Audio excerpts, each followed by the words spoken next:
হ্যাঁ, ছাত্র এসে গেছে, যাচ্ছি যাচ্ছি, রাখো। সালা 11-12 ছাত্রগুলো মহা ঢ্যাম না। ইহার বাপ মাগুলো বাড়িতে এসে বলে গেল বলে আমি নিলাম পড়তে। যখনই দেখা হবে ফিমেল রিপ্রোডাক্টিভ সিস্টেম পড়াও। আরে আমি অঙ্ক করাই, আর কতবার করাবো? হার মাস জ্বালিয়ে দিল একেবারে খিল্লি করে করে। বাড়িতে গিয়ে ঝামা ঘষে দিতে হয়।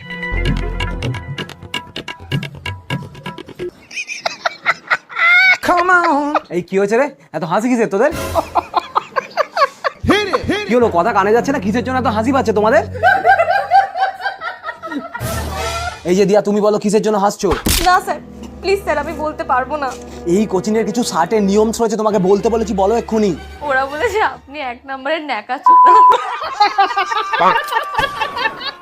আরে এটা তো না বললেই ভালো হতো। আমি তোমাদের দাদা হই বলে সম্মান করবে না পড়ানোর জন্য? থাপড়ে গাল লাল করে দেবো, ঢ্যামলার গাছ কোথাকার। সাহস কি করে হয়? বাবা গো, আমার ছেলেকে এখানে পড়তে দিয়ে গেলাম, সবাই বসে বসে হাসাহাসি করছে, কি ব্যাপার? আরে কাকু, এই যে আপনার ছেলে একটা করে উল্টো পাল্টা করে কথা বলছে, সবাই মিলে হাসছে এখানে, কিরকম শয়তান বলুন তো? হাড় মাস জ্বালিয়ে দিল কাকু। তাই আমার ছেলে কি বলেছে তুমি আমায় বলো?